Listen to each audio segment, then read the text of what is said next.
les images de son entrée dans le Parc des Princes, ou 80 000 fans sont amassés, restent gravés dans les mémoires. Il y a 30 ans, le 18 juin 1993, Johnny Hallyday traversait la pelouse du mythique stade parisien pour rejoindre la scène. Entouré de 3 rangées de gardes du corps et vêtu d'une veste en cuir clouté, le chanteur a fendu le public pendant plus d'1 heure. Tel un dieu vivant, l'idole des jeunes est touchée, bousculée et parfois même malmenée. Un parcours du combat au cours duquel l'ami d'Eddie Mitchell a littéralement été asphyxié. Je me suis dit je ne vais jamais arriver à la scène. Qu'est-ce que j'ai eu comme idée con de faire ça? Il suffit d'un fou avec un flingue, pour te flinguer à bout portant. Confiait-il dans le documentaire Johnny Hallyday, La France Rock'n'Roll, diffusé le 7 décembre 2017 sur France 2. L'interprète de Que je t'aime n'aurait jamais connu ce moment d'euphorie et de partage avec son public sans son producteur, Jean-Claude Camus. Pour que l'entrée de l'artiste soit mémorable, l'impresario du taulier a vu les choses en grand. À l'occasion de l'anniversaire de ce concert, mais également celui du magazine Gala, Jean-Claude Camus a accepté de remonter le temps et de revenir sur ce spectacle légendaire. Rencontre. Gala.fr, le 18 juin 1993, Johnny Hallyday fêtait ses 50 ans au Parc des Princes. Pourquoi avoir choisi ce lieu mythique? Jean-Claude Camus, c'était une étape supplémentaire après les Bercy. On voulait fêter son anniversaire d'une manière grandiose, donc le Parc des Princes s'y prêtait bien. D'ailleurs, on a eu beaucoup de mal à l'obtenir à cause de la pelouse, des dangers, etc. Gala.fr, combien de temps de préparation a nécessité ce concert anniversaire? Comment vous y êtes-vous pris? Jean-Claude Camus, des concerts comme ça, c'est au bas mot 6 mois de travail. Nous avons multiplié les réunions entre les équipes rapprochées pendant lesquelles nous avons échangé nos idées. Qu'est-ce qu'on va faire avec l'artiste? Qu'est-ce qu'on va apporter de nouveau? Qu'est-ce qu'on va faire comme décor? Pendant des semaines comme ça, on s'est réunis et on a pensé aux moindres détails. On a jeté plein d'idées, des mauvaises comme des bonnes, il rit. Tu rentres comme un boxeur gala. FR. Johnny Hallyday était connu pour faire des entrées spectaculaires. Pour ce concert, vous lui avez demandé de fendre la foule. Comment vous est venue l'idée de cette ouverture? Jean-Claude Camus, j'ai toujours été impressionné lorsque je voyais l'arrivée des boxeurs en traversant la salle. Ça donnait une certaine puissance à la personne. J'ai donc eu cette idée, que certains ont voulu s'approprier, il rit. Dans ma tête, elle était d'abord impensable. Pour Johnny, la question principale de tout le spectacle était « Comment je rentre? Comment je sors ?» Un jour avec mon équipe, on était 5-6 autour de la table, Johnny est venu voir la maquette de son décor. Il s'est assis, a regardé le décor, a donné ses impressions et ses rectifications puis la question fatale est arrivée en fin de parcours. Il m'a demandé, mais moi je rentre comment? Et là, j'ai mis mon doigt sur la table et j'ai dit, là. Il m'a regardé, comment là? J'ai enchaîné en lui disant, oui, tu rentres comme un boxeur. Là, plus un mot. Il a regardé la tête de chaque participant. Et chaque participant a levé le doigt en disant, super. C'était donc vendu. Pour moi, Outre l'hélicoptère au Stade de France, on parlera tout le temps de l'entrée de Johnny au Parc des Princes. Gala.fr, vous n'aviez pas peur pour sa sécurité ou d'un imprévu? Vous le disiez vous-même, les 15 derniers mètres ont été une horreur. Jean-Claude Camus, il y a eu une petite faute de ma part, il rit. Pour que ce soit beau, au lieu de prendre toute une équipe de sécurité pour faire un couloir, j'ai pris des athlètes. J'ai simplement gardé mon chef de sécurité, Jimmy Refa, note de la rédaction, à mes côtés. J'ai cru mourir. Ce n'était pas prévu que je traverse la foule avec Johnny. Je l'ai emmené pour faire son entrée et je me suis retrouvé à partir avec lui. Même si les fans étaient très gentils et qu'ils ne voulaient pas de mal à Johnny, ils ont quand même fait voler en éclats l'équipe d'athlètes, il rit.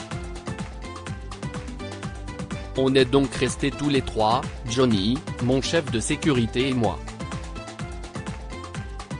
À un moment, ça poussait tellement, que j'ai été détaché de Johnny et Jimmy. J'ai commencé à couler dans la foule. J'ai juste eu la force de hurler, Jimmy, Johnny, m'abandonnez pas. Et je suis arrivé comme un paquet de linge sale sur la scène. Quant à Johnny, et ça c'était toujours incroyable, il est arrivé sur scène et s'est ébroué comme un chien. Et il a envoyé la musique comme s'il ne s'était rien passé. C'était sublime. Gala.fr, aviez-vous prévu un plan B dans le cas où cette entrée ne pouvait être possible? Jean-Claude Camus, ah non, c'était ce qui était prévu donc il fallait que ça se fasse. Il rit, Gala. FR, cette entrée a surpris tout le monde. Même Mick Jagger a affirmé, des choses folles j'en ai faites, mais là tu m'as battu. Est-ce que ces entrées mémorables n'étaient finalement pas l'essence du succès des concerts de Johnny Hallyday? Jean-Claude Camus, les fans attendaient toujours l'entrée de Johnny car c'était toujours spectaculaire. Je me souviens que Jack Lang, qui était ministre de la Culture à l'époque, est venu nous accueillir en bas de la scène à la fin du concert. Il s'est adressé à Johnny et lui a demandé, mais quel est ce con qui a eu cette idée? Johnny s'est retourné et lui a répondu en me montrant du doigt, voilà, c'est lui, il rit, Gala.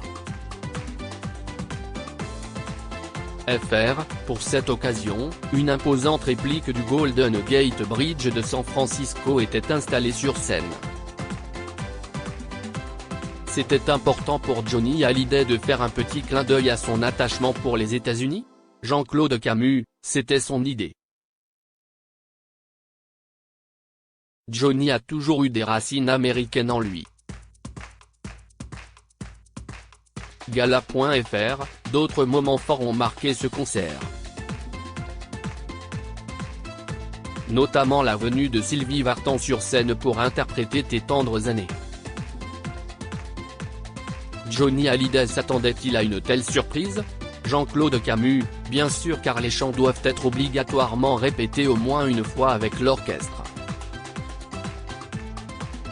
Il le savait mais c'était un grand moment d'émotion. Il désirait vraiment que Sylvie le rejoigne sur scène. Gala.fr, son fils, David Hallyday, lui a également fait un beau cadeau en jouant de la guitare à ses côtés sur scène. La preuve qu'un lien très fort unissait le père et le fils? Jean-Claude Camus, bien sûr que le lien était très fort, c'est pourquoi ils ont chanté 100%. Ils avaient déjà partagé la scène ensemble. Souvenons-nous, lorsqu'il a fait sa dernière représentation au Pavillon de Paris, Johnny avait eu la surprise d'être accompagné par son fils à la batterie. Évidemment, Johnny avait de l'oreille, il rit. Il a bien senti qu'il y avait quelque chose qui n'était pas comme d'habitude. Quand il s'est retourné et qu'il a vu son fils, ça a été un grand choc. Johnny ne le disait pas mais je savais qu'il avait le trac Gala. FR, quelle était l'ambiance dans les coulisses? Jean-Claude Camus, vous savez, l'ambiance avant les concerts était très calme. Johnny était dans sa loge. Il voyait peu de monde. Il ne le disait pas mais je savais qu'il avait le trac. Gala.fr, malgré toutes ces années de scène, Johnny Hallyday était toujours un grand stressé? Jean-Claude Camus, je vais vous dire une chose mais je n'en ai pas l'explication. Je mets ça sur le fait de son trac. Lors des 4 derniers gros spectacles qu'on a faits ensemble, Johnny ne m'adressait pas la parole pendant plus d'1 mois avant. Quand on travaillait sur les spectacles, j'avais besoin d'ajustements. S'il ne me répondait pas au téléphone, j'appelais sa femme. Elle me répondait, oui mon coco. On te rappelle. Mais en réalité, ce n'était pas lui qui me rappelait. Je n'ai jamais su pourquoi. Et une fois le spectacle passé et que tout devenait normal, je lui disais, mais qu'est-ce que tu m'as encore fait? Tu ne te rends pas compte dans la merde dans laquelle tu m'as mis sans pouvoir te parler? Il éclatait de rire et je n'ai jamais su pourquoi. Est-ce que c'était le trac fou qu'il avait chez lui? Est-ce que c'était pour me mettre encore plus de pression? Je ne sais pas et je ne l'ai jamais su. C'était très compliqué. Gala. FR, y a-t-il eu des petits couacs de dernière minute à résoudre rapidement? Jean-Claude Camus, non. Il n'y a pas eu de mauvaise surprise. Ça s'est super bien passé. Gala.fr, quel est votre meilleur et votre pire souvenir de ce concert au Parc des Princes? Jean-Claude Camus, vous savez, quand la machine était lancée, je cumulais les fonctions artistiques et techniques. Je ne voyais pas vraiment le concert. Je n'étais jamais assis pour regarder le premier concert. J'étais toujours appelé à droite et à gauche pour accueillir un invité ou pour régler un incident. Je ne peux pas vraiment dire que j'étais dans le concert. Mais je ne garde que des bons souvenirs de tous ces concerts que nous avons faits ensemble. Il y a tellement eu de belles choses. Je me souviens de Michel Berger à Bercy, on a fait les stades et la Tour Eiffel. C'était à chaque fois des bons moments. Par contre, si on me parle du plus mauvais souvenir, je réponds évidemment le 4 septembre 1998 au Stade de France. On a failli annuler le premier spectacle à cause du torrent d'eau et faire sortir les 80. 000 personnes qui étaient dans le stade. C'est la mort dans l'âme. Gala. FR, si le concert était organisé aujourd'hui, feriez-vous les choses différemment? Jean-Claude Camus, je ne vois pas ce que nous aurions à changer. Je n'ai jamais eu de regrets sur ce qui a été fait. Je ne vois pas ce que nous aurions pu faire de mieux encore, il rit. Johnny était ma famille. Gala. FR, en revoyant les images 30 ans après, que ressentez-vous? Jean-Claude Camus, ça me bouleverse. Quand les télés et les radios me remontent les images, je suis submergé par l'émotion. Je me dis, mais, on a fait ça? J'ai fait ça? Mais c'est incroyable. J'ai ressenti la même chose en découvrant l'exposition qui est dédiée à Johnny à Bruxelles. Il y a une grande salle avec un écran à 360 sur lequel on balance pendant 8 minutes des images différentes de tous les spectacles que j'ai fait avec lui.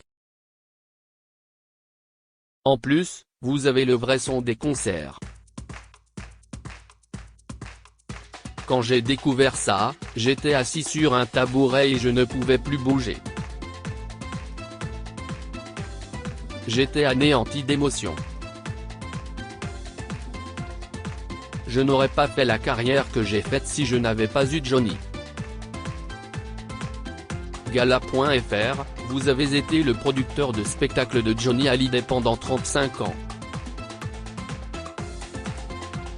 Qu'est-ce qui vous manque le plus aujourd'hui? Jean-Claude Camus, l'homme. Johnny était ma famille. On avait des relations qui avaient dépassé le stade professionnel. Quand nous allions mal, on se voyait et on se comprenait. Il a toujours été présent. Tellement présent qu'il m'a fait un choc en venant à l'enterrement de mon papa, décédé à l'âge de 91 ans. En arrivant à 240 km de Paris, j'ai eu l'énorme surprise de voir Johnny sur le parvis de l'église. Johnny se levait à 8 h du matin, c'était un événement, il rit. Ça vous prouve la profondeur de l'amitié que nous avions ensemble. J'étais d'ailleurs avec lui 2 jours avant qu'il ne s'en aille. J'ai eu la chance de l'embrasser une dernière fois. C'est un grand vide. J'ai toujours sur moi le bracelet qu'il a porté jusqu'à son dernier jour et que Laetitia a eu la gentillesse de m'offrir. J'ai Johnny sur moi tout le temps. Gala.fr, quelle image gardez-vous de Johnny Hallyday? Jean-Claude Camus, l'image d'un extraterrestre. L'image de quelqu'un qui ne ressemblait à personne. L'image de quelqu'un qui avait un charisme fou. Quand il rentrait dans un restaurant, les fourchettes restaient en l'air, il rit. Quand je le voyais arriver pas en forme et fatigué à des concerts, je me disais, mon Dieu, quel concert on va avoir ce soir? Ce n'est pas possible, on a 50. 000 personnes dans la salle, etc. Et d'un coup, il mettait son habit de lumière, il sortait de sa loge et il était quelqu'un d'autre. Il avait 20 ans de moins et c'était parti. Johnny me manque et nous manquera toujours. C'est quelqu'un qui était irremplaçable et qui a eu une telle générosité avec son public. Et ces derniers ne se sont pas trompés. La France a perdu quelqu'un d'irremplaçable. Crédit photo, Bertrand Rindolph Petrov.